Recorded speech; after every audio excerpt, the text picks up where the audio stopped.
Pure Top here, and this is 100 Myths Confirmed by Modern Archaeology. Emerald Goblet.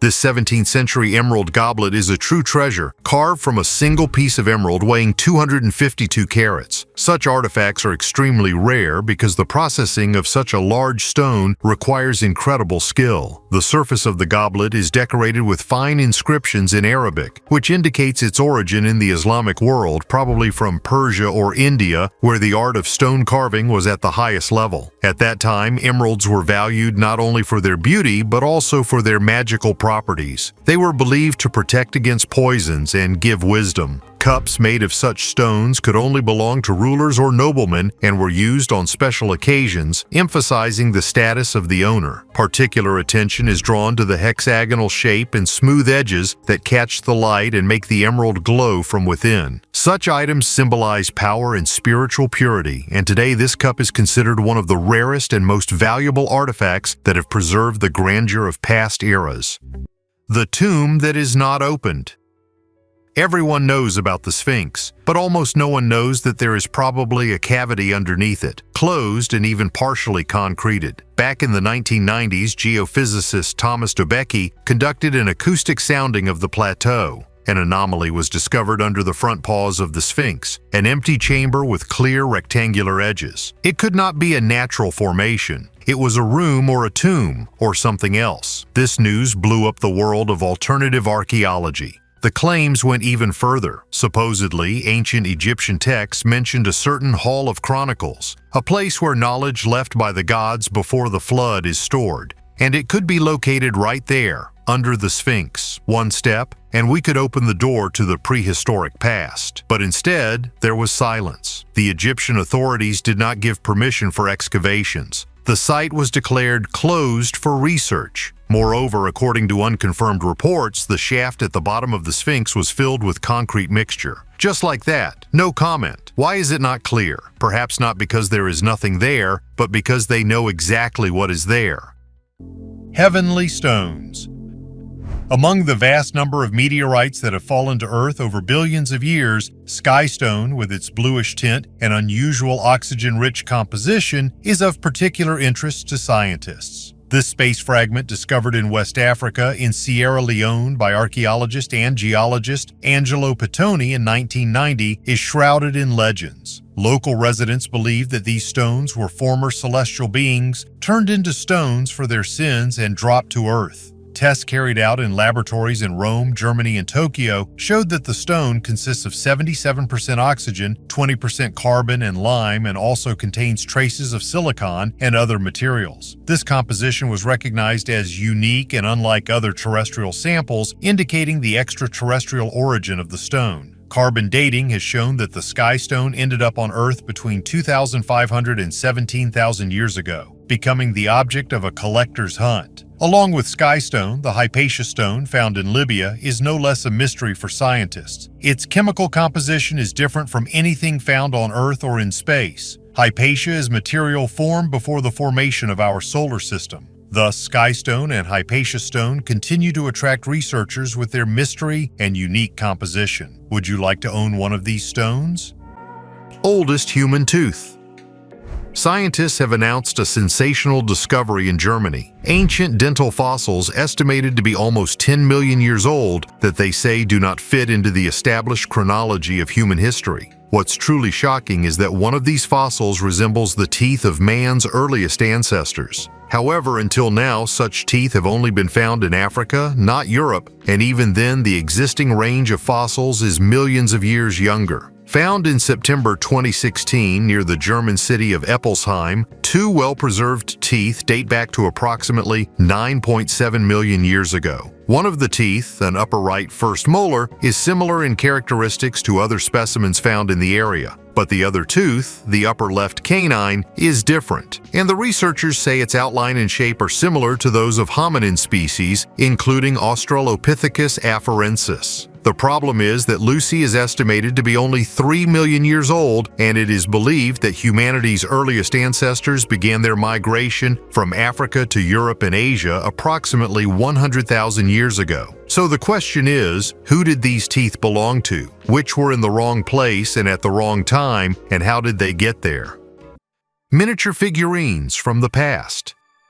These figurines, a golden ram and a stone lion, were found in a tomb at the Gönür-Tepe archaeological site in Turkmenistan. Their age is impressive. They date back to the period from 2400 to 1600 BC. Gönür-Tepe is considered the heart of the mysterious Margiana civilization, which flourished in Central Asia and left behind many artifacts. The size of the figurines is amazing. They literally fit on the tip of a finger, which speaks of the incredible skill of ancient jewelers. The golden ram symbolized wealth and abundance, and the stone lion, strength and power. They were probably part of the burial inventory, intended to accompany the deceased in the afterlife and serve as amulets. Such finds confirm the high level of crafts and the developed culture of Margiana. The craftsmen of that time knew how to work not only with gold, but also with semi-precious stones, creating unique products. Today, the figurines are valuable artifacts that reveal the mystery of a lost civilization. 260-day calendar. How many days are there in a year? Anyone on our planet knows. But for most people, this number sounds like 365, and for the inhabitants of some parts of Mesoamerica, it is the number 260. As well as 3,000 years ago, these peoples use calendars in which there are 260 days a year. And just the other day, researchers found the earliest evidence that ancient stone structures were used to mark the seasons. With the help of LiDAR and aerial photography, archaeologists have discovered hundreds of architectural complexes that have been aligned to facilitate synchronized observations of the sunrise and sunset of the sun, moon, and other celestial objects in accordance with this 260-day cycle. This calendar was most likely invented based on the cycles of corn, growing, and human reproduction. The earliest documented evidence of the use of this calendar was a glyph depicting the 7 deer. One of the days of the calendar is part of a 3rd century BC fresco in Guatemala. Unfortunately, these cultures did not leave written records of earlier periods, so it was difficult for scientists to prove that people used the 260-day cycle of the year until archaeologists found the stone remains of a giant calendar. Judging by the size of this structure, it was of great importance to the Olmecs, Maya, and other cultures of that time, at least during the period when corn cultivation became widespread in the region. Excavating in the impenetrable jungle is a very difficult task, so aerial photography with LiDAR has become a real miracle for archaeologists. Thanks to such opportunities, researchers can know in advance where to conduct their excavations. In addition to the stone calendar, experts have found many other buildings, pyramids, and temples. And soon in my next videos, I will definitely talk about them. In the meantime, we will go to Israel where, according to archaeologists, they found the tomb of the midwife of Christ. The eerie secret of the Black Death. A study of an ancient Egyptian mummy has shed light on the early spread of the deadly bubonic plague in North Africa. The 290-year-old remains kept in the Egyptian Museum in Turin have astounded scientists. Traces of the Yersinia pestis bacterium were found in the bones and even in the intestinal contents. It turns out that this disease penetrated the region long before the Black Death epidemic that raged in Europe in the 14th century. Until now, the oldest references to the plague came from Asia, 5,000-year-old finds in Russia and materials from Europe and Asia. But the mummy from Turin has confirmed for the first time that the dangerous pathogen also settled in ancient Egypt. Scientists recalled that fleas were found in the village of Amarna, where the builders of Tutankhamun's tomb worked. They are the main carriers of the infection. There is even a reference in the Ebers Papyrus, over 3,500 years old, to a mysterious bubo filled with pus, suggesting that the plague may have spread from Nile rats to ship passengers, who eventually carried the disease throughout the Mediterranean. The Black Death thus became just a bright chapter in the long history of the plague, and it is now clear that its sinister waves swept across the world much earlier than previously thought, and Africa played a much more significant role in this process. Tomb over 5,000 years old. Construction was planned on the territory where the burial ground is located, but now this place will be studied in detail by archaeologists. The scale of the burial ground can be appreciated thanks to the drone footage taken during the excavations. According to archaeologists, the tomb is in excellent condition and its size is simply impressive. Usually such large graves were collective, which means that several people are buried there who most likely belong to the same clan or family. The grave consists of large stone blocks. According to scientists, the stones were brought to this place from afar during the Ice Age. How ancient people could do this remains a big mystery. The tomb was discovered by accident during the study of the land before the planned development. Now it will have to be postponed indefinitely so that scientists can thoroughly study the find, the historical value of which is beyond doubt. What is encrypted on the Phaistos disk? More than a century has passed since one of the most mysterious and exciting artifacts in history was found during the excavations of the city of Phaistos in Crete. The Phaistos disk is a round clay tablet, both sides of which are covered with mysterious, strange symbols. This find has become one of the most interesting monuments of the history and culture of the ancient Mediterranean. The archaeological artifact became the first known surviving printed text. It was stamped on clay using miniature dies 3,000 years before the printing press was invented by Gutenberg. In total, 242 characters are printed on the Phaistos disk. Each of them consists of more than 40 dozens of different signs. Some of them are understandable. They are a form of familiar objects, denoting, for example, a boat, a bow, a shield, a helmet. All signs are arranged in a spiral and are divided into groups by vertical lines. Each group contains from 2 to 7 characters. Scientists think that these are either individual syllables or whole words. Scientists have not come to a common conclusion about the origin of the characters printed on the disk. Despite this, quite a few facts still testify in favor of the version of the Cretan origin of writing, which is used on the Phaistos disk. This is also evidenced by the origin of the clay from which the disk is made. In addition, the symbols, or rather their prototypes, are taken from local realities. In one of the caves in Crete, archaeologists discovered a copper axe that was the same age as the Phaistos disk. On the subject were peculiar writings. These were characters from the disk interspersed with linear writing, which was widespread in Crete at that time. That is, in other words, the language in which the text of the Phaistos disk is printed is Minoan, not Greek.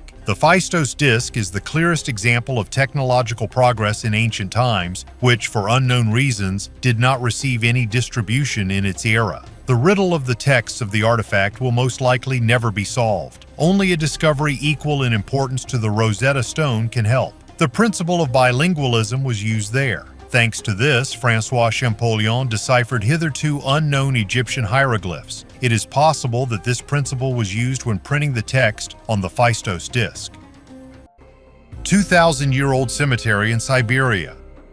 In Krasnoyarsk, Russia, workers were raking a mound and found old skeletons. It turned out that it was not just a hill, but a barrow, and there was a burial chamber underground. Approximate age of human remains is 2,000 years, and the most interesting thing is that they belong to a previously unknown culture. According to archaeologists, the culture was similar to the Scythians, whose numerous remains were found in the Crimea. Next to the skeletons, archaeologists found ritual weapons and artifacts. Based on these objects, it was possible to understand that the burial does not belong to the Tagar culture. There were no such artifacts in the culture of these people. Perhaps it was some kind of people from the Scythian group. Most of all, there were similarities only with them. A few years ago, one interesting burial was already found in Siberia, which is also about 2,000 years old. In Ust-Polui, then they found the burial of 5 dogs. They were buried with honors. This indicates that dogs for people in ancient times were not just pets. Not every person was buried in the place allotted for this, and even more so with expensive jewelry. While archaeologists in Siberia are trying to study ancient burials, scientists on the other side of the world have managed to solve an ancient grammatical puzzle. Hieroglyphic inscription 5,200 years old. Working in El Havi, near the ancient Egyptian city of El Kab, a team of archaeologists from Belgium, the United States, and Egypt found a 5,200-year-old hieroglyphic rock inscription, making it one of the oldest monuments of Egyptian writing. The group of images includes a bull's head on a short pole, followed by 2 back-to-back storks, yabiru, and above them an ibis. A similar arrangement of symbols is found in later Egyptian representations of the solar cycle. The inscription was created around 3250 BC. The height of individual signs reaches half a meter, and the height of the entire inscription is 70 centimeters. These newly discovered stone carvings preserve some of the earliest and largest extensive inscriptions dating back to the formative period of Egyptian hieroglyphic writing and demonstrate how the ancient Egyptians invented their unique writing system. Amazonian urns. When a tree fell deep in the Brazilian Amazon, the rounded edges of pottery were revealed beneath its roots. Archaeologists uncovered 7 funerary urns. 2 were particularly large. Inside were human bones, along with those of fish and turtles. The urns lay just 40 centimeters below the surface, likely beneath old houses. There are no ceramic lids. It appears they were covered with organic matter that rotted away. The location is Lake Cochila in the municipality of Fonte Boa. Here, on the high floodplains, artificial islands were built hundreds of years ago. This wasn't a whim, but an engineering feat. Soil was brought in, mixed with ceramic fragments, and arranged so that the platform would support the house and prevent it from being submerged by floodwaters. The urns were found on this platform. The pottery contains an unexpected mix of techniques, plus a rare green clay, known only from a few places in the region. Why fish and turtles ended up in the urns alongside people remains an open question. This could have been a ritual element, a household item, or a symbol of a connection with water. For now, these are hypotheses. But the site's organization, artificial islands and recurring vessel shapes, suggests a regular practice, not a one-off. The urns are currently in Tefe's laboratory. Organic dating, isotope analysis, and paste comparisons will be conducted. Perhaps a name for the tradition will emerge. There was life on Mars. There is proof.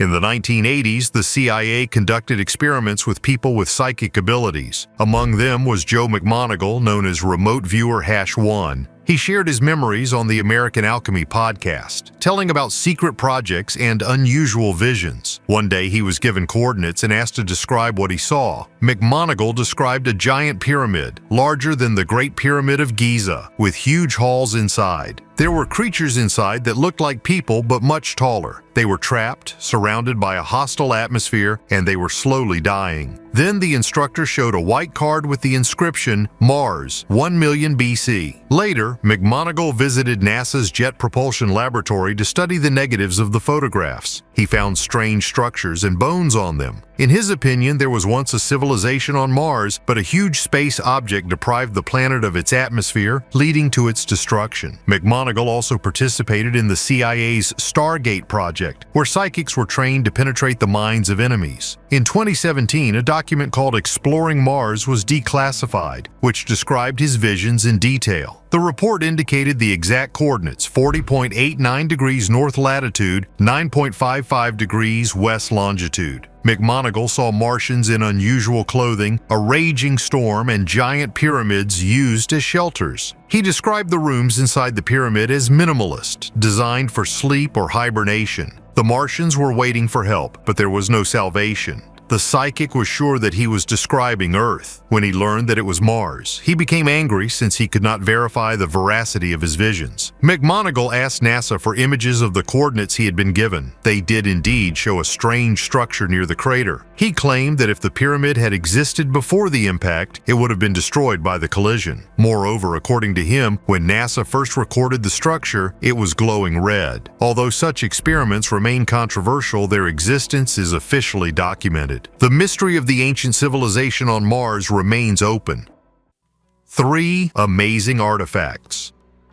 Archaeologists have made a discovery that could change our understanding of the history of ancient Egypt. The lost tomb of Pharaoh Thutmos II was recently found, an event comparable to the discovery of Tutankhamun's tomb in 1922. However, unlike the famous Golden Boy tomb, the tomb of Thutmos II was badly damaged. After the pharaoh's death, the room was flooded and most of the relics were probably moved to another location. One of the key artifacts is fragments of alabaster vessels decorated with the name of Thutmos II. These duck-shaped vessels were used in rituals and testified to the high status of their owner. The inscription on them helped confirm that the tomb did indeed belong to this pharaoh. Another important find is fragments of paintings that fell from the ceiling and walls. The researchers found that the ceiling was once painted blue and dotted with stars, and the walls were decorated with texts from the Book of Amduat, an ancient Egyptian text that tells of the journey of the sun god Ra in the afterlife. Such images were only found in the tombs of pharaohs and close nobles. Another artifact found was a wooden rod that could have been part of a spear or a ceremonial fan used for fanning the pharaoh. The shaft bears an inscription with the title of the king, which became further evidence that the tomb belonged to Thutmos II.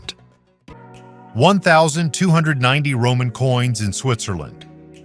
Amateur archaeologist Daniel Luden discovered a treasure of 1,290 Roman coins in Switzerland. All of them were minted from a copper alloy in the first half of the 4th century AD during the reign of Constantine the Great. Before the Roman conquest, the territory of modern Switzerland was inhabited by various Celtic tribes, for example the Helvetii and Vindelici, who were carriers of the La-Ten archaeological culture, as well as the Rets, representatives of the Fritzen-Sancenzo culture, whose origin remains quite debatable. However, Octavian Augustus launched a series of military campaigns in 35 BC aimed at conquering the Alpine region, Raetia, and Noricus. The Rets were conquered by some of the last around 15 to 13 BC, after which most of them were destroyed or sold into slavery, and the rest were Romanized. The Roman period was marked by the urbanization of modern Switzerland. Numerous settlements and a developed road network appeared in it. The Latin language and the Roman religion spread.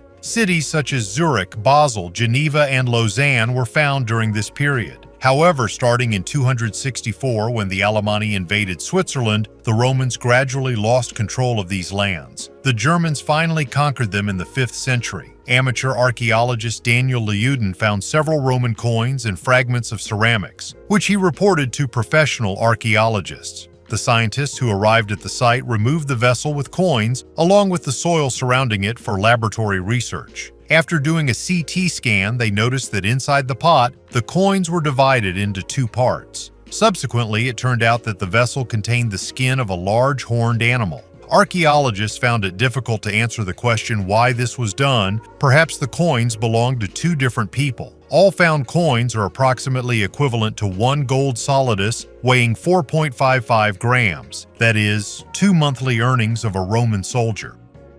Stone Age settlements in Tibet.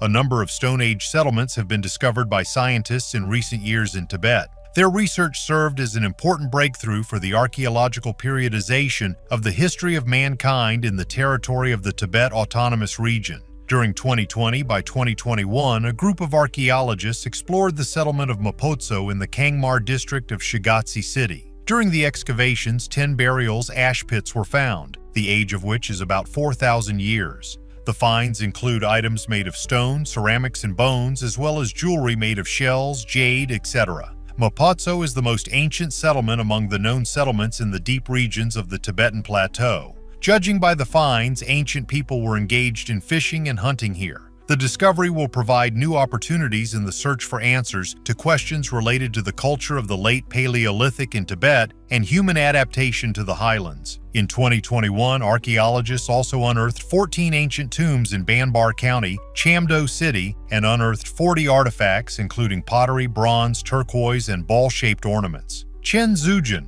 a senior researcher at the Tibetan Institute for the Preservation of Cultural Monuments, said that the chronology of the finds, based on radiocarbon dating data, refers to 2 periods, about 1,800 and 1,100 years ago. In 2021, the cultural departments of Tibet launched 21 archaeological projects and conducted research on 277 cave temples, as well as completed work on the preliminary examination of the possible impact of 12 major infrastructure projects on the protection of cultural heritage sites. The Forgotten Stone.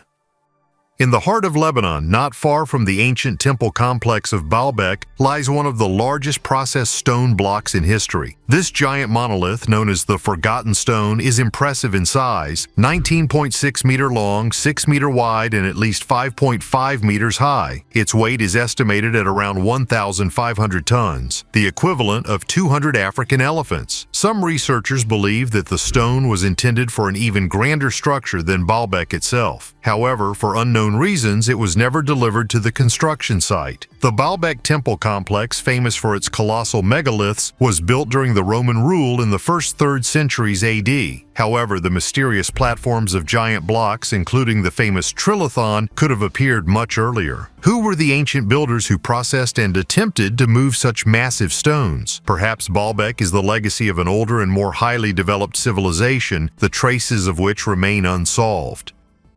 Giant Caliga.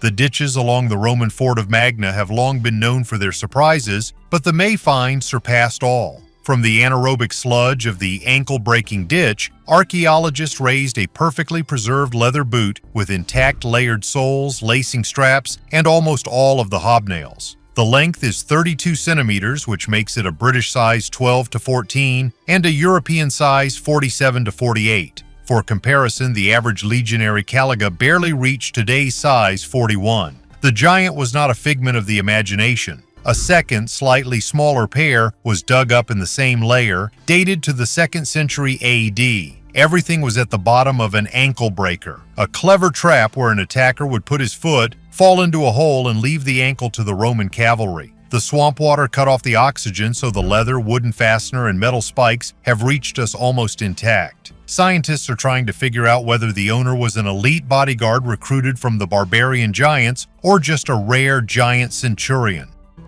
SS Ring Box. This small but heavy object is a silver Totenkopf ring. A skull is on the front with runes, oak leaves, and thin ribbons of ornamentation on the sides. Inside, there are usually 3 elements: the owner's name, the date of presentation, and the facsimile H. Himmler. These rings were made in Munich by jewelers Otto Gar, and were presented from the mid-1930s until 1944. This wasn't a purchase, but a sign of loyalty. Upon leaving the SS, the ring was required to be returned. Upon death, it was sent to headquarters. This is where the legend of the common box originated. According to the rules, the rings of the dead had to be returned to a central location, and in retellings, this location quickly became the Wewelsburg, the lower hall, the niche under fire, the safe of the order. Then it all comes together beautifully like a thriller. Thousands of personalized rings in one room, an eternal list of the dead, security, Himmler in possession of the key.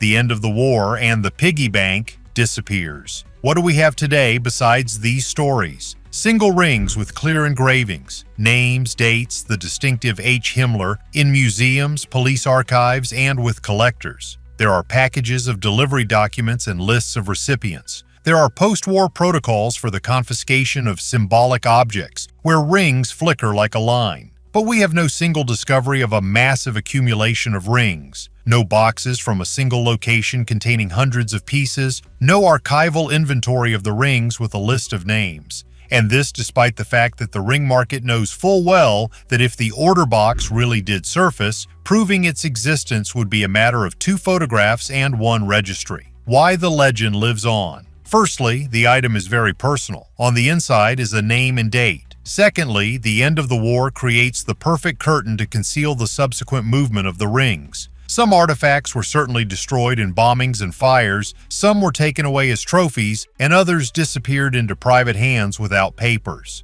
Thirdly, there are a lot of counterfeits. After the 1960s, the market was flooded with fresh Totenkopf rings with fancy engravings. There's another important detail that's rarely clarified. The rings weren't numbered. They're not pistols with serial numbers. They're verified differently. By the style of the ornament, the depth of the strokes, the type of facsimile, the handwriting of a specific workshop, the way the letters in the name are typed, and the date is written. If all this is in order, the item is highly likely genuine, but it's still a story, not a hoard of rings. It tells of a specific person and a specific day of presentation, not of a cache of medals. The bottom line is simple. The object exists. It has been studied, described, and originals and numerous copies are in circulation. The myth of the piggy bank is a convenient image that neatly closes the question of where did the rings of the dead go? All rings awarded, returned, or created for new officers could be written off to this piggy bank. This could conceal some of the Nazis who returned to leadership positions in Germany or any other country after the war. But there is no confirmed common cache. Not in Wewelsburg, not in the surrounding forests, not in the archives.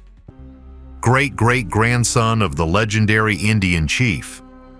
Paleogeneticists in the United States have extracted DNA from the scalp of leader Sitting Bull, who lived in the 19th century, and confirmed that the American Ernie Lapointe is the great-great-grandson of one of the most famous Indians. According to one of the authors of the study, Professor S.K. Willerslev of the University of Cambridge, scientists were able to extract a fairly large amount of genetic material from Sitting Bull's hair and compare it with samples of the genomes of modern representatives of the Sioux Indians. Sitting Bull was one of the iconic figures in the history of the confrontation between the North American Indians and the United States. He was one of the leaders of the Sioux Tribal Alliance in the early 1860s and inflicted a number of defeats on the regular army and volunteer units of the United States. Sitting Bull won his biggest victory in 1876 at the Battle of the Little Bighorn, defeating the army of General George Custer. Historians do not have exact data on the resting place of the Sitting Bull, who was killed in 1890, and the family ties of the leader with the descendants were also unknown.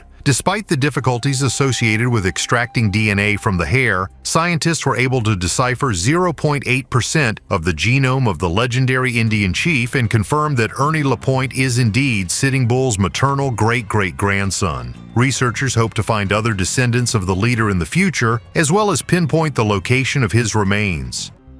Tower of Skulls in Mexico.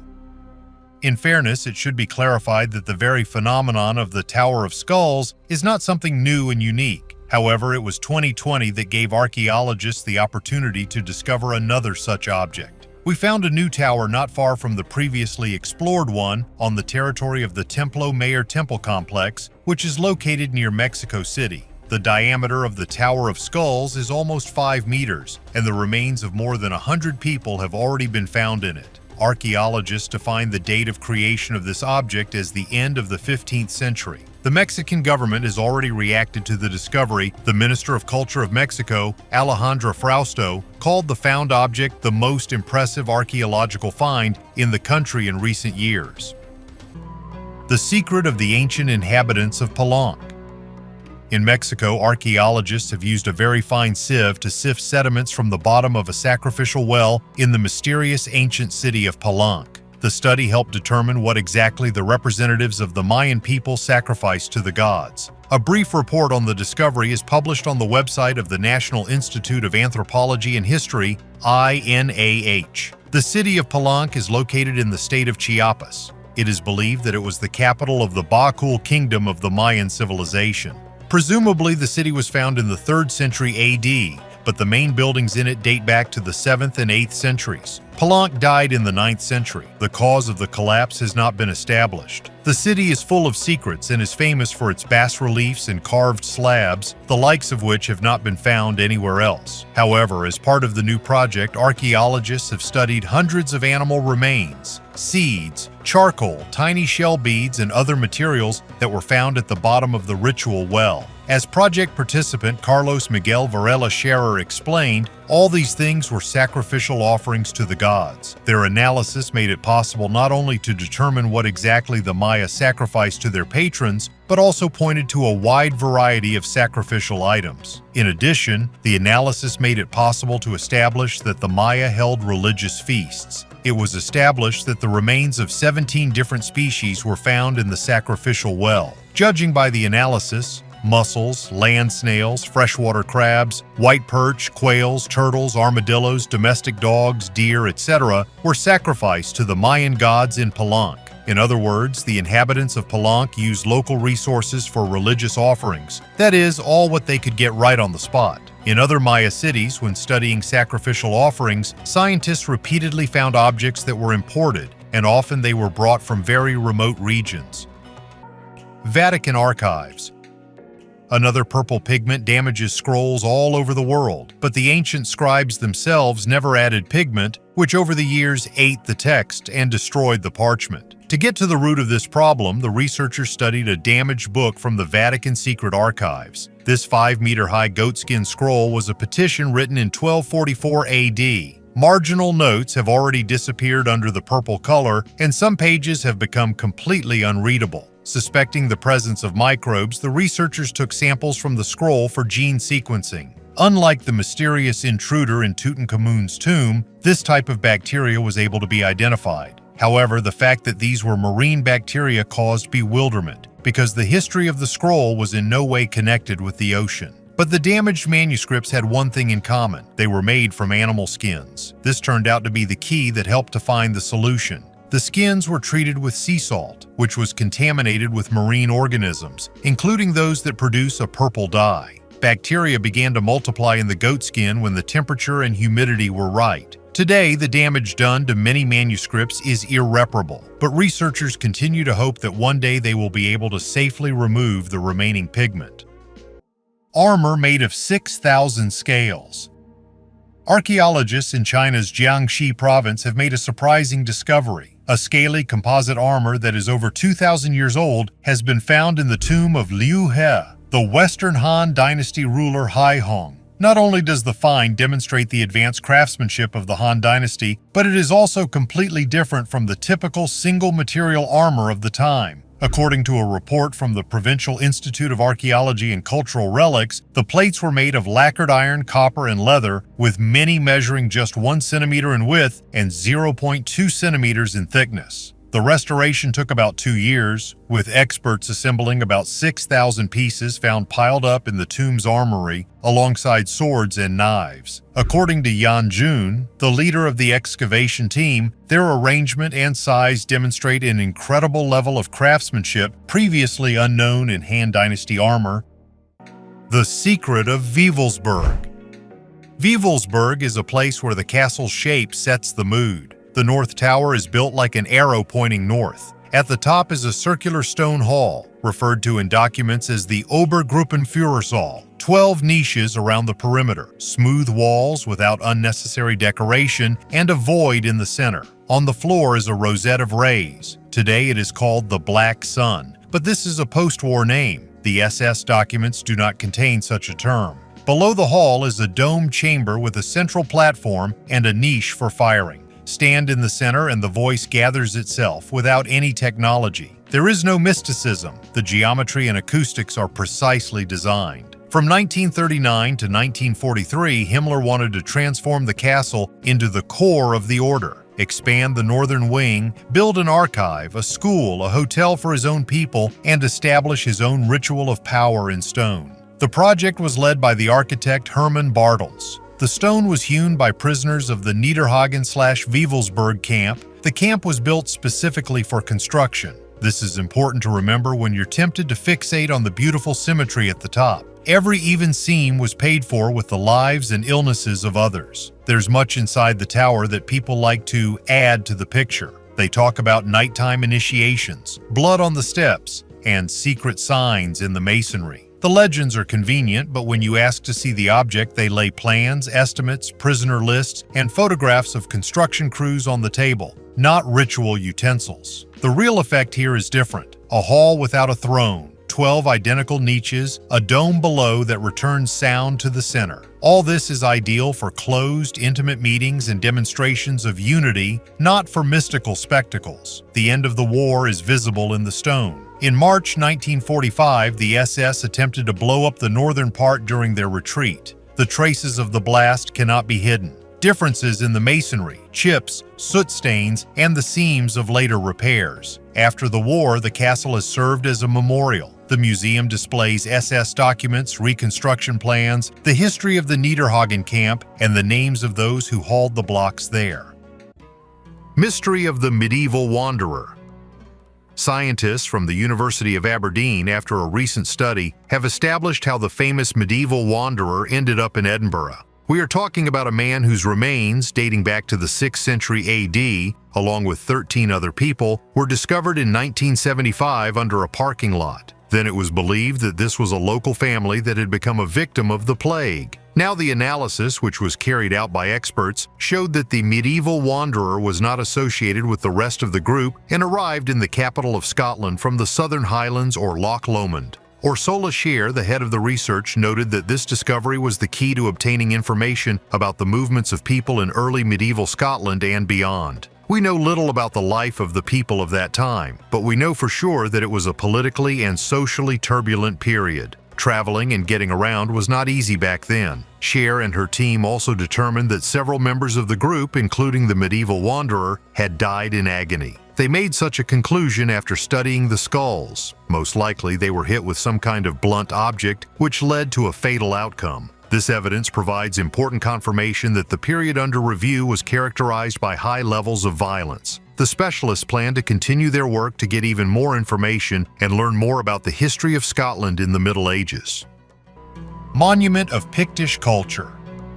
Archaeologists from the University of Aberdeen have discovered a monument of Pictish culture. A team of scientists discovered a 1.7-meter stone in a farmer's field during geophysical surveys. The slab is covered with classic Pictish abstract symbols. It features triple ovals, comb, mirror, crescent, V-bar, and double discs. According to archaeologists, it dates back to the 5th to 6th centuries. The stone was used in the construction of a huge building from the 11th or 12th century. It was erected over the settlement of the Picts. The find was made in Aberlemno, not far from Forfar. This place is famous for its unique Pictish standing stones. The most famous of them is the slab, which is believed to depict scenes from the Battle of Necton Smear, May 20th, 685, which largely determined the subsequent history of England and Scotland. In total, about 200 monuments of Pictish culture are known, similar to the discovered stone. Usually, they were accidentally found by farmers or builders when laying roads. The Picts were a Celtic-speaking people who lived in the northeast of present-day Scotland during the late Iron Age of Britain and the early Middle Ages. The Tarkhan dress.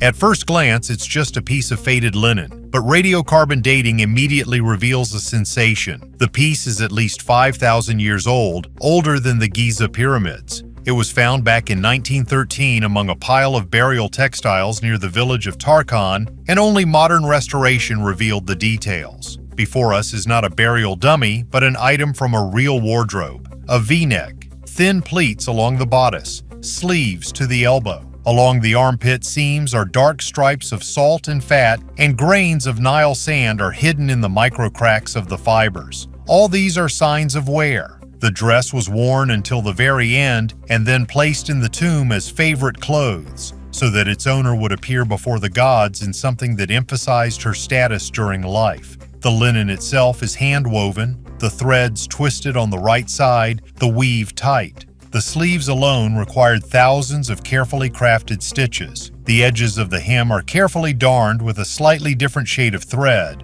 An ancient dressmaker was mending a dress, not wanting to part with an expensive job. This is a rare artifact that immerses us in the everyday life of the early Egyptians. We are used to seeing them in gold and stone, but this tunic shows a much more mundane luxury. The ability to create comfortable, beautiful clothes long before the invention of the Silk Road and trading machines. Corrugated spheres. In South Africa, artifacts have been found that are metal spheres. Their diameter is approximately 2.5 centimeters, and some are carved with 3 parallel lines encircling the ball. Part of the spherical finds consists of bluish metal with white spots, others with an outer shell and are filled with a spongy substance of white color. This strange sponge disperses into dust upon contact with air. The outer shell is harder than steel. Finding researcher John Petersburg stated that the proportions and balance are so perfect that they exceed the limit of the measuring capabilities of technology. Artifacts are 2.8 million years old.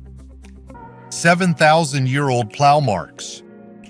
Archaeologists from France and Switzerland discovered at excavations in the city of Sion, at the Arsenault Monument, the oldest traces of a primitive plow, Arda in Europe, dating back to the period between 5,100 and 4,700 BC. This discovery, made in 2017, suggests that already in the early stages of the Neolithic in Europe, people began to use draft animals to work the land. Such artifacts indicating the plowing of the earth in the Neolithic are extremely rare and difficult to date accurately. For example, in northern Italy, archaeologists have discovered traces of a primitive plow and animal hoof prints dating back to 4,300–4,000 BC. Prior to this, the earliest evidence of the use of the plow in Switzerland was considered to be finds dating back to the first half of the 4th millennium BC. A camp that's not on the maps. Poland, Chizhwek, and Karczmarka districts. The GPS shows an empty clearing. In place, grass, a smooth clearing, silence. It would seem that's all. I overlay archival Luftwaffe aerial photos and post-war photographs, and the picture changes. Two straight lines of rectangles, a dead-end path leading to a small area with traces of ditches along the edges. This is a classic diagram of a subcamp, completely dismantled before the retreat. Where the path ended in the old photo, a rock juts out in the grass, surrounded by a scattering of rubble. This is the kind of rubble they put near loading ramps. A little to the side is a dark strip of soil interspersed with melted shards of glass and brick. This is the remnant of ovens and high temperatures. At the edge of the field is a piece of barbed wire and a ceramic insulator from a communication line. And under the moss is a thin aluminum tag with a prisoner's number and a small Siemens and Halsky plate from an electrical panel. Everything fits together into a single picture: housing, an industrial hub, security, drainage, and exit to a dead-end street. In places like these, there are no display case artifacts left, the kind that look good in museums. The entire historical picture is created by the little details. The tag indicates that people with numbers were here. The manufacturer's plate explains, equipment was installed, indicating accounting and regulations. A dark strip of earth indicates furnaces and chemicals. The ramp and the dead-end street indicate regular shipments. When these details are placed together, nothing becomes a specific destination. Now, a brief overview of the method. We combine three layers: archival aerial photographs, a terrain model, and earthen objects. The aerial photograph provides geometry, where the barracks stood and where the path ran. The terrain confirms micro-shifts in the ground, straight corridors, a platform, and ditches. The objects provide the final proof that something truly happened here. Why do camps of this type disappear from modern maps? Because they weren't simply abandoned, they were taken over by local businesses. The boards were used for sheds, the crushed stone for roads, the rails for scrap metal. The papers were burned. Skull versus legend. Post-war Germany was overgrown with one of the most enduring legends. Bormann escaped. They claimed he was seen in Spain, Paraguay, and Argentina. He changed faces, ran the Nazi network, wrote letters. Newspapers loved these stories. The name of the party secretary made headlines and significantly boosted sales. The real denouement occurred not in the jungle, but in Berlin. In 1972, during excavation work along the old railway tracks near Lehrter Bahnhof, an excavator uncovered two skeletons. Fragments of uniform lay nearby. Documents had decayed, but the teeth remained. Forensic experts compared the jaws with the files of the top dentist. The characteristic fillings and bridges known from Bormann's treatments matched. The second was Hitler's personal physician, Ludwig Stumpfegger. This set of facts alone was enough to say, yes, it's them, but people love to argue. After all, legend is far more interesting than the actual truth. The bones bear typical injuries for people trying to break through a battle zone. Shrapnel marks, damage from collapses, nothing out of the ordinary. Glass microparticles were found in the jaws. The theory is simple: a poison ampule bitten open in the night. At the site, there are traces of soil and construction debris, which logically explains why the bodies weren't found earlier. Old embankments, subsequent work, layer after layer. The final point is genetics. In 1998, DNA was compared with the closest relatives on the maternal side. The match confirmed what the teeth and X-rays had already indicated 20 years earlier. It was indeed Bormann. The oldest animation in history. If you thought before that animation was invented in the 19th or 20th century, then you are mistaken. Archaeologists have found something similar to the animation, and this artifact is about 5,200 years old. A unique vase was discovered in 1967, but the image on it could only be seen now. At the Burnt City, an archaeological site in southeastern Iran, researchers have found a goblet with scorched red sketches of a jumping goat that comes to life when the vase is spun. To be precise, in 5 consecutive images, the horned goat is jumping up and down. Researchers believe that in this way he is trying to eat leaves from the Assyrian tree of life. At least it looks like that when you twist the vase. You can see this vase in the National Museum of Iran. Persian potters in ancient times were fascinated by the movement of animals and came up with such animation to capture this event. Thus, the first animation in history appeared. While in the territory of ancient Iran, they tried to capture a goat in motion. In Germany, people in ancient times used the wishing well. Ancient hair. This terrible epidemic has a very long history. Various drugs have been popular for thousands of years, and in those days, millions of people around the world died from this poison. Archaeologists have found the oldest case of drug use in Europe on the island of Minorca near Spain. This man's hair is over 3,000 years old. Scientists studying the cave of Syrinx discovered that our ancestors performed a strange ritual. The dead man's hair was cut off, dyed red, and placed in small boxes made of horn and wood. The researchers analyzed the hair using sophisticated methods and found alkaloids, scopolamine, and ephedrine, substances that cause hallucinations. It's no secret that researchers can detect drugs in human hair and nails even after months and years. Scientists think that ancient people used vision-inducing plants such as mandrake, henbane, and datura. In addition, they ate ephedra with ephedrine, a stimulant. Now we can say with certainty that psychostimulants were popular in Europe more than 3,000 years ago and most likely created a big problem for humanity even then. The inhabitant of Gripsholm Castle.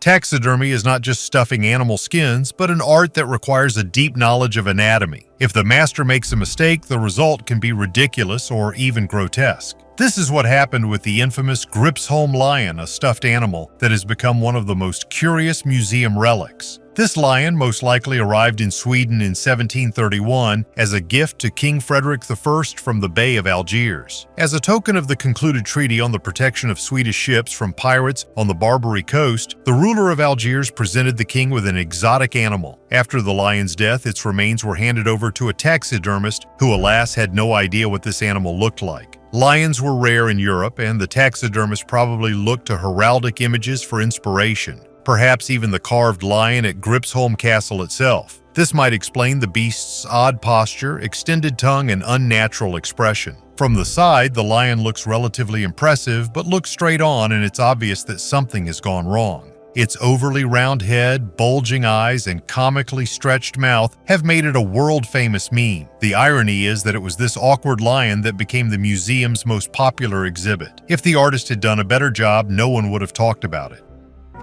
Egypt's unconventional metal. A new study has revealed a simple fact. In the Middle Kingdom, around 2000 to 1650 BC, Egyptian artisans intentionally made bronze arsenical. Traces of a special additive, spice, which is rich in arsenic, were found in slags and melts. This was not a random impurity from the ore, but a deliberate ingredient added to make the alloy harder, last longer, and reduce wear during work. Analysis was conducted by a team from the Czech Academy of Sciences, along with colleagues in Cairo and France. The results showed that the bronze's composition was controlled and repeatable. This means the workshops had a stable supply of raw materials and a well-defined technological regime rather than haphazard attempts to produce strong bronze. Another important conclusion for the scientists, lead, which was smelted with spice, can bias isotopic indices, leading to overestimation of the copper's origin in some studies. Dozens of mysterious giant jars. At 4 sites in the Indian state of Assam, archaeologists have found 65 giant stone jars of various sizes and shapes. The purpose of the vessels is unknown, but scholars say they may have been used in ancient burial rites. In Assam, such jugs have been known since 1929, and there are 797 of them. The current finds were made when an archaeological expedition went to investigate 3 already known, but remaining undescribed stone jugs and at the same time examine the surroundings. The jars are made of sandstone. Although archaeologists have not yet dated the finds, they note that similar jars discovered in the region date back to 401 BC or earlier. Some of the stone vessels reach 3 meters in height and 2 meters in diameter. Scientists have previously found similar artifacts in Indonesia and Laos. The most famous Lao Valley of Pitchers in the province of Xianghuang. Exploration in the valley began in the 1930s. Scientists then found evidence of cremation inside the stone vessels in the form of burnt teeth and bone fragments. Therefore, they concluded that the vessels were used as funerary urns. The theory was also put forward that the vessels served for the primary burial of bodies, and when the flesh decomposed, the bones were buried in the ground. In 2016, scientists found that some burials in the Valley of Pictures were made about 2,500 years ago. So far, no human remains or other contents have been found in Assamese stone jars. The people of the Naga group living in Assam have legends that they used to find similar stone vessels with cremated remains, beads, and other material artifacts inside. Researchers suspect that stone jar traditions in Assam and Laos are related. Remains of a millennial surgeon. Archaeologists examined the burial found at the site of Huaca Las Ventanas and found that it belonged to a bearer of the Sican culture. According to scientists, the buried person lived around 1050 AD and practiced surgery. On the northern coast of Peru around 700 AD, the archaeological culture of Xican, Lambayeque, formed and lasted until around 1375 when the region was conquered by the Chimu civilization. Researchers have discovered large social and religious complexes of this culture, including several dozen pyramids up to 25 to 30 meters high, for example, the monuments of Batan Grande and Tucum. In this society, there was a strong social differentiation, which was reflected in the funeral rite. Members of the elite of Sican society were buried in deep mines, along with a large amount of inventory, including items made of precious metals, such as large golden masks. In early 2022, archaeologists from the Sican National Museum carried out a study of a burial that was removed due to the threat of flooding by the waters of the La Leche River in the southern necropolis of the Huaca Las Ventanas site. Scientists have found that it belonged to a man who lived in the Middle Sican period. Together with the remains, the researchers found a set of awls, needles, and knives of various sizes, some of which had wooden handles. From this, they concluded that the man was engaged in surgery during his lifetime. The director of the Sican National Museum, Carlos Hilera, reported that the grave goods of this individual also included a gold mask dyed with cinnabar, a breastplate, and a kind of poncho with copper plates. In addition, the scientists had at their disposal gilded copper bowls, a ceremonial tumi knife, as well as a ceramic vessel with two necks and a bridge handle, which is decorated with the image of King Waco. 0 Day of the Ancient Computer. Researchers at University College London, UCL, led by mechanical engineer Tony Frith, have proposed a day zero date for the Antikythera mechanism.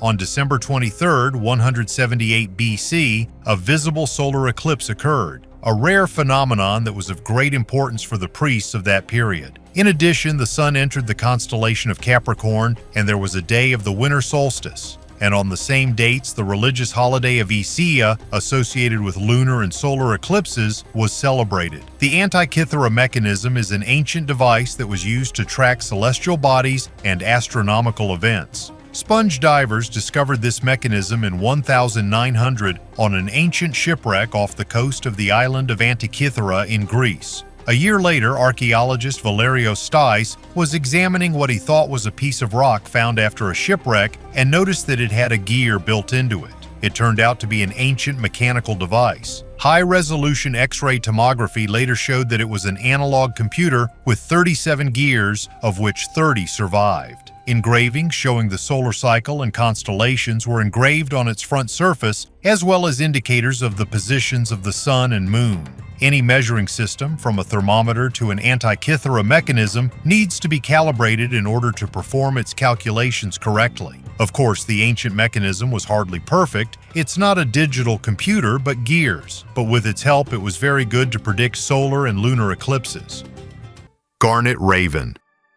In a field in Cornwall, a couple of amateur metal detectorists came across a signal of pure gold. First, a flat piece with triangular garnet inserts surfaced. It seemed to be an ordinary Anglo-Saxon ring from the 7th century until an even rarer thing appeared a few steps away from the first find, a figurine of a raven's head weighing 57 grams. On the beak there are neat cutouts, nostrils on the sides, cells for inserts. The left eye still shines with garnet. The right, alas, is lost. Analysis showed the gold is almost pure, with a micro addition of silver and copper for strength. The master divided the surface into feathers with 100 micrograined balls and tightly planted garnet triangles between them. The style coincides with the famous Sutton Hoo, but the technique is more filigree, the result of a later royal workshop of East Anglia. The purpose is mysterious. The object is too heavy to be an earring and too short to be a fibula. Scientist's version, a detail of a ceremonial standard or the handle of a ritual staff that was carried onto the battlefield on the day of the king's naming. The raven symbolism here is not accidental. The bird is directly associated with Odin, the god of war and wisdom, whose two ravens brought news from the battlefield. The finds are currently undergoing the treasure procedure at the British Museum. If the expert commission confirms the dating and uniqueness, the object will officially be included in the list of the most important Anglo-Saxon jewelry items. Pyramid-shaped ingots.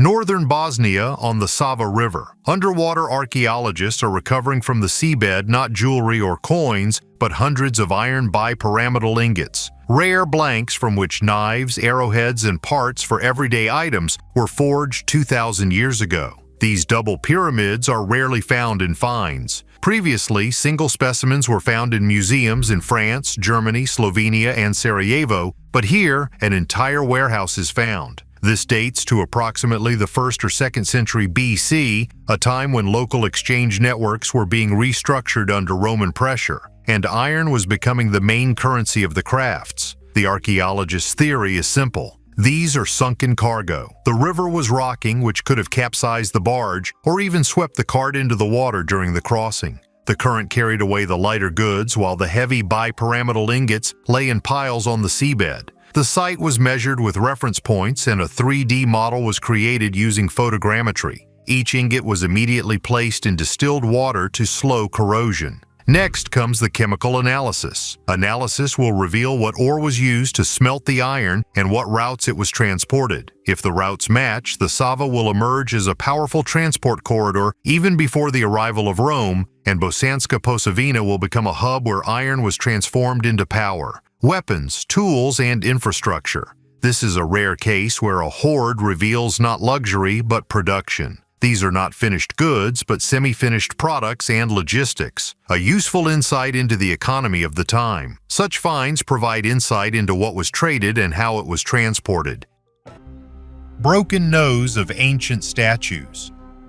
The most common question asked by visitors of Egyptian halls and museums around the world is, why do statues have broken noses? It may seem inevitable that as the millennia pass, an ancient artifact will show signs of damage. But careful observation reveals a widespread pattern of deliberate destruction. For as it turns out, there is a complex set of reasons why most Egyptian art was damaged. There were many political, religious, personal, and criminal motives for acts of vandalism. So the difference between accidental damage and deliberate vandalism is quite definable. It is important to note that the ancient Egyptians attributed important abilities to depictions of the human form. They believed that the essence of a deity could dwell in the image of that deity, or in the case of mere mortals, a part of the essence of that deceased person could dwell in a statue depicting him. The damaged body part can no longer do its job. Without the nose, the spirit of the statue stops breathing, so this effectively kills it. In the era of the pharaohs, there was a clear understanding of what sculpture was supposed to do.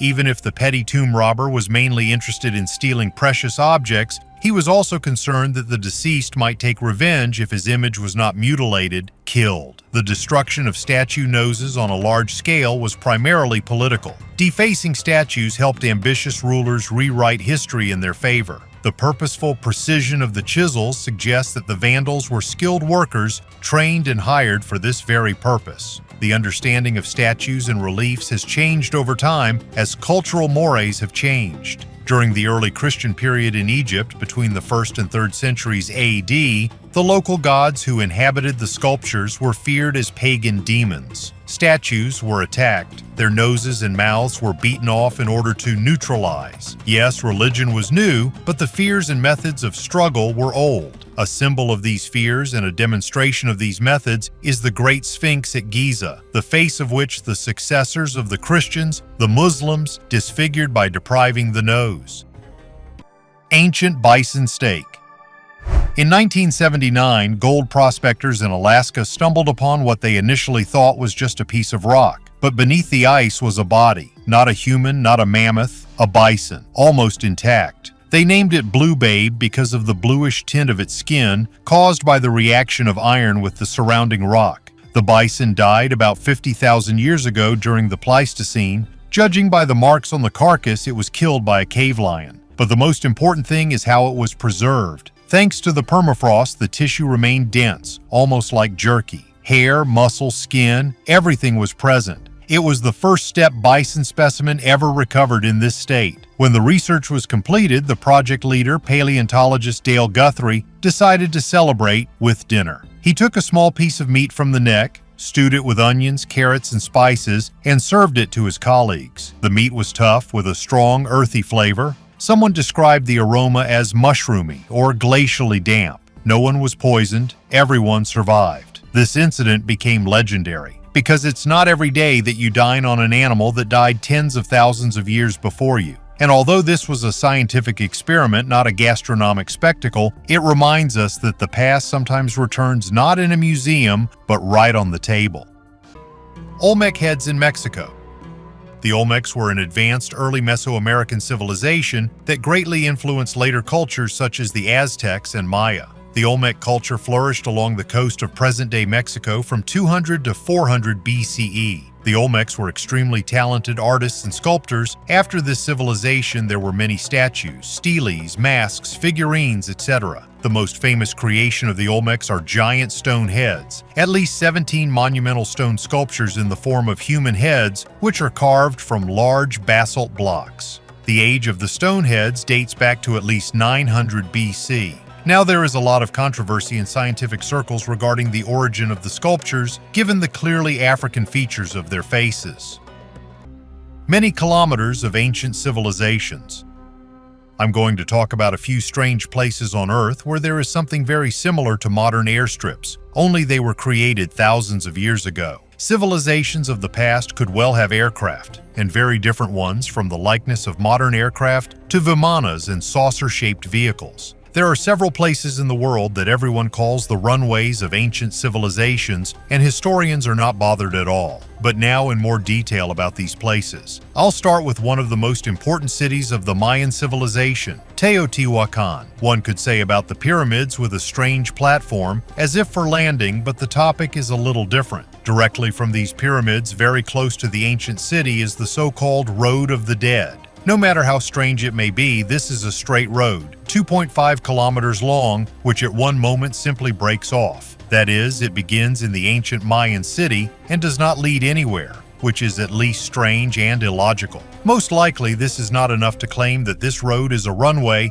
but this is just one of the examples. Moving on, next in line is the Gambia and Yundum Airport, opened at the very end of the 20th century, as well as a runway built right on top of the ancient one. It so happened that it was there, already to the airport, that there was one line, 3.6 kilometers long. This line was built from large monolithic stone slabs which were fitted to each other with perfect precision. In about 1996, most of this ancient strip was simply covered with asphalt, while small parts on both sides remained intact. That is, the runway was made a little smaller than the ancient one. Of course, no one knows what kind of ancient stripes it is on the site of the modern airport. The funny thing is that scientists were not even interested in these monolithic slabs, they were simply filled with asphalt. And the last thing I know about is the stripes on the Nazca Plateau. There are no longer any cities and settlements at all in comparison with the two previously described stripes, but everything is done almost in the same form. From a height, you can see that there are several large lines on the Nazca Plateau, still several kilometers long. What it was intended for, as well as when it appeared, is also unknown to anyone. Perhaps somewhere else in the world there are these most ancient airstrips. I doubt that any other explanation can be found for such places, except for the purpose of acceleration with takeoff and landing of some aircraft of the past.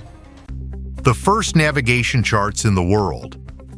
We are all used to the fact that modern maps are always at our fingertips. Literally, we also remember the paper maps we used before everyone had smartphones. And of course, in the movies, we have seen what ancient paper maps look like. But the first map appeared long before the advent of paper, and the idea of the world was not at all the one we are used to. The oldest navigation map, the riddle of which scientists still cannot solve. This find was made at the end of the 19th century during excavations in ancient Mesopotamia. Then several thousand clay tablets were discovered, and this find became a sensation. They are well enough preserved for scientists to study the inscriptions on them, and yet they date back to the 6th century BC. The tablets contain a huge amount of information important for history, and this discovery allowed scientists to fill in the gaps in the history of the ancient world. Then Babylon was at the peak of its heyday, so such finds are extremely valuable for historians. But among all the tablets, scientists have singled out only one. It shows a map of the ancient world. Many scientists involved in the decoding talked about what exactly was written on the tablet. The uniqueness of the found map is that it shows the entire territory that was familiar to ancient people and not a map of the area. We can look at how ancient people imagined the world and what places they knew.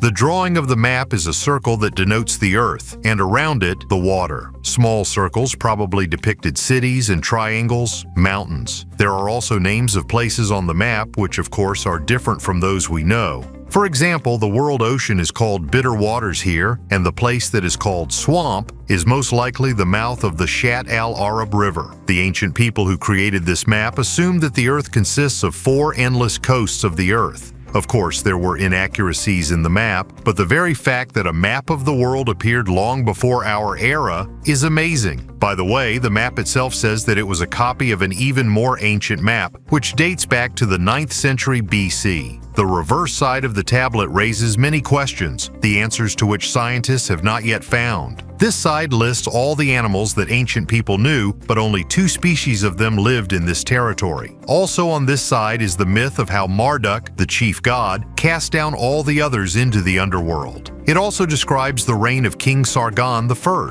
This map has become a cultural heritage of the whole world, and it is difficult to overestimate its contribution to the restoration of ancient history. All clay tablets are still being studied by scientists who are trying to unravel their meaning and translate the inscriptions completely. They replace the alphabet.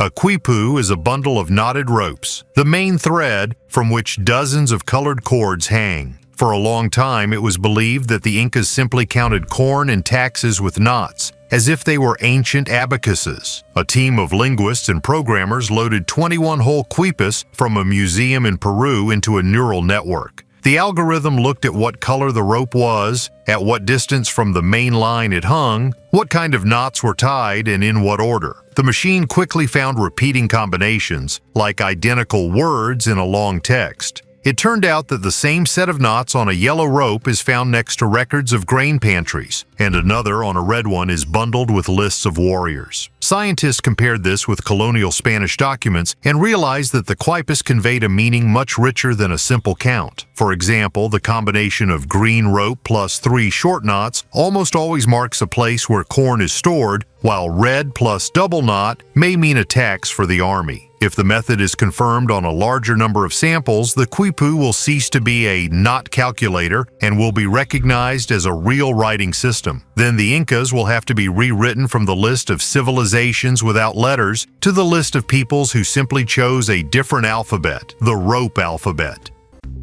Mummy of the boy pharaoh Tut. Many questions and oddities are connected with the mummy of Tutankhamun, so a lot of controversy was caused by the cause of the death of the ruler. It was assumed that the pharaoh was hit on the head with a blunt object. Then it turned out that the damage to the skull was received after death. Genetic analysis showed that Tutankhamun was bitten by a malarial mosquito. Therefore, scientists began to adhere to the version of death from malaria. Mummies of 2 female embryos were found in the tomb with the pharaoh. Who it is unknown, but there is an assumption that the girls were the daughters of Tutankhamun, possibly twins. They were either born prematurely or they were specially removed from the mother's womb. The lead sarcophagus will be opened.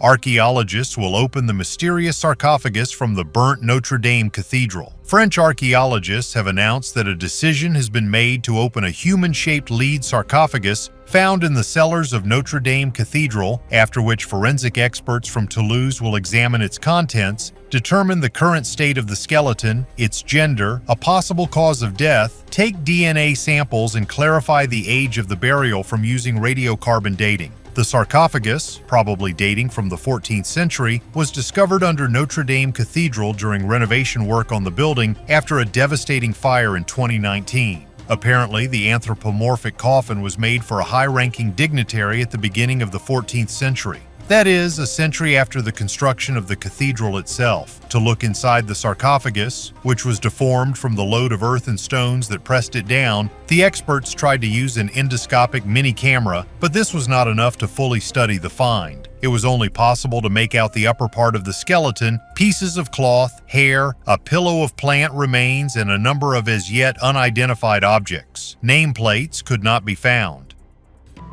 Ancient leather shoe.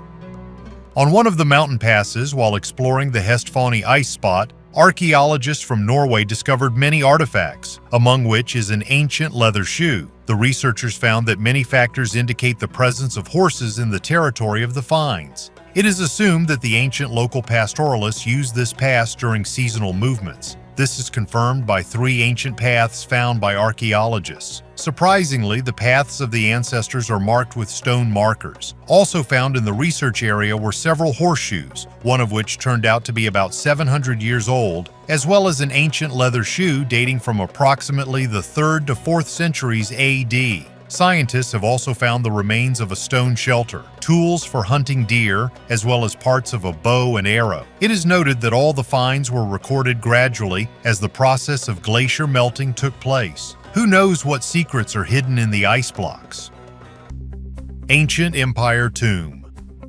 The history of China is unique and very interesting. It seems to me that much more needs to be said about this amazing country, so that everyone associates archaeology not only with ancient Egypt. So a few years ago, archaeologists found an ancient tomb in China, built during the Jin Empire. This empire was located on the territory of northern China and today's far east of Russia. Workers discovered the stone tomb in 2019, 650 kilometers from Beijing. Archaeologists have learned that the tomb is decorated with figures of lions, sea anemones, flowers, and guardian spirits. One figure of a woman, the other of a man. Inside the tomb are bricks that look like carved wood, possibly without paint. The remains of 3 people were found in the tomb. 2 adults, 50, 60 years old, and 1 child, 6, 8 years old. In the same place, researchers found a land tag with inscriptions showing that the tomb was built between 1190 and 1196. At that time, this region was under the rule of the Jin state. The imperial family came from the Urchins, a semi-nomadic people of northeastern China. Today, their relatives are Manchus and Evenks. In 1207, the population of this state was 53 million people. Information about the age of the tomb will help date other structures in the region. From China, we will go to Israel, where another terrible burial awaits us.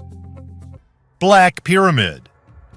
A stone pyramid from Ecuador with an inlaid eye at the top, 13 steps and small symbols at the base often appears in collections of out-of-place artifacts. It was allegedly discovered in the 1980s near La Mana, Cotopaxi province, along with hundreds of strange objects. The eye glows under a UV lamp. On the base is a drawing of the Orion constellation and prehistoric writing. The artifact is attributed to private collections, including the Klaus Dona Circle and the Crespi collection. The problem is that the object has no published archaeological context, no excavation report, no layer coordinates, no museum inventory history. This is a major red flag for archaeology. The fact of UV glow in itself proves nothing. Many minerals and modern pigments fluoresce under black light. The reference to 13 steps in Orion is an interpretation of appearance, not a dating indicator. The key is provenance. A significant portion of the Ecuadorian wonders revolve around the collection of the priest Carlos Crespi, Cuenca, to which locals donated antiquities for decades without recording their findings.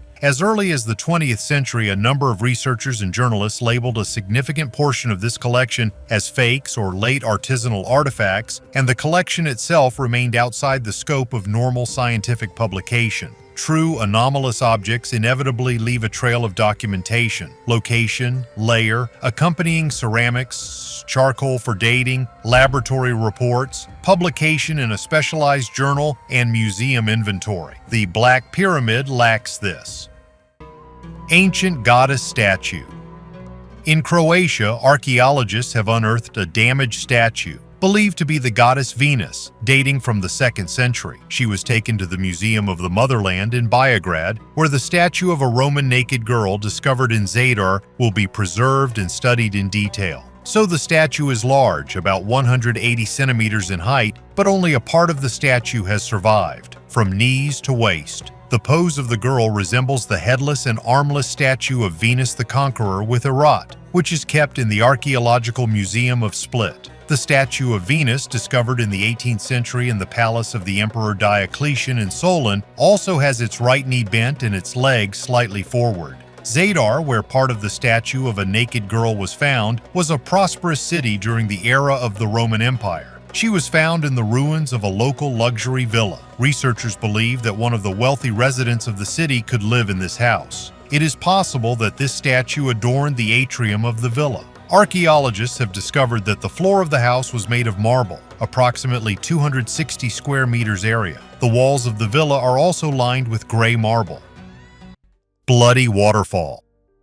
Antarctica is a continent of records, and one of the strangest is the scarlet stream flowing from the Taylor Glacier. The ice layer here should be sterile, but the meltwater is colored a deep red. Until recently, scientists blamed iron. A rusty stream, everything is clear. However, an analysis in 2023 showed otherwise. Nanospheres were found in the water, tiny particles smaller than a virus with an iron core covered with calcium and aluminum. While they are under the ice, the color is invisible. As soon as the water breaks out, the shell instantly oxidizes and the stream turns into liquid blood. The source is an ancient salt lake sealed millions of years ago. Salt lowers the freezing point and simultaneously releases heat during crystallization. Therefore, the water remains liquid even at -10 degrees Celsius. Bacteria live in a closed salt system, isolated since the time when modern ecosystems had not yet formed on Earth. They feed on sulfur compounds, doing without light and oxygen, a direct scenario for possible life under the ice of Europa or Enceladus. Bottom line, Blood Falls is not mysticism or algae. It is a demonstration of how chemistry, microbes, and geology can work together to create a completely alien picture on their home planet.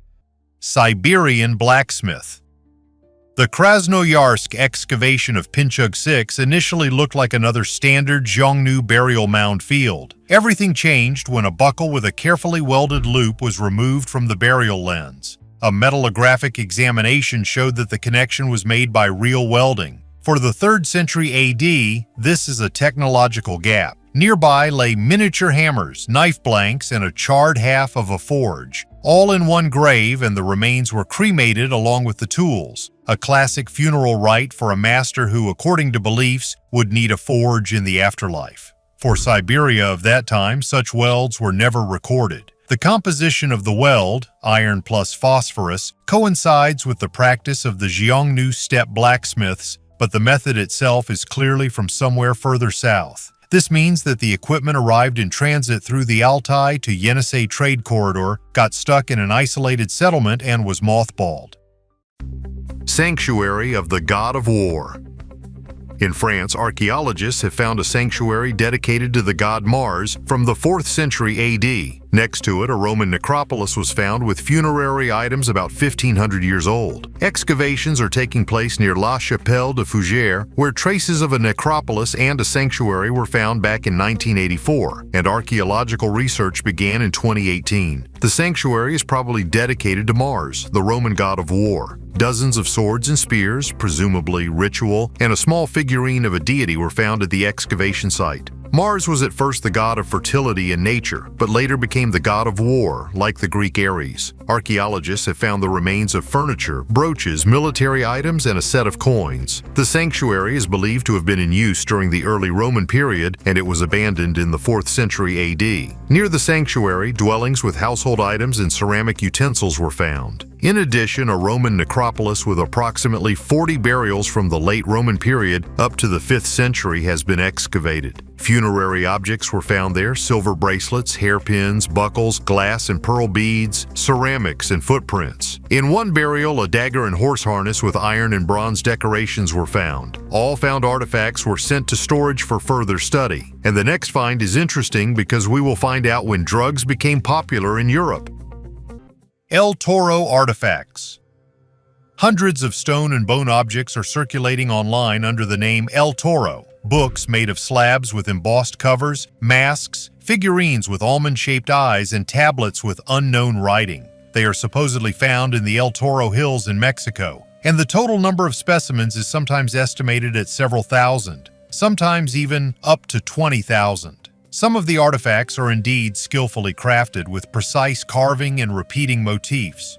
On the other hand, there are no published excavation reports with coordinates, stratigraphy, accompanying ceramics, or laboratory dating that would allow us to distinguish genuine antiquities from modern artifacts. El Toro artifacts are often compared to the Ica stones from Peru, also a mass collection, also themes of misplaced knowledge, also a controversy over authenticity. El Toro is surrounded by expedition reports from enthusiasts and even mentions of laboratory tests, but verifiable publications in specialized journals and museum attributions are non-existent. Until proper reports and dating are available, it's simply a huge pile of privately owned artifacts. Beautiful, of varying sizes, but unsuitable as a source for ancient history. And another important clarification, don't confuse the Mexican El Toro with the Spanish cave, Cueva del Toro. The Spanish site is a classic example of archaeology, layering, context, dating, publications, including works on double-edged bone tools and Neolithic economy. This is precisely what the evidence base looks like, and this is precisely what the Mexican El Toro lacks.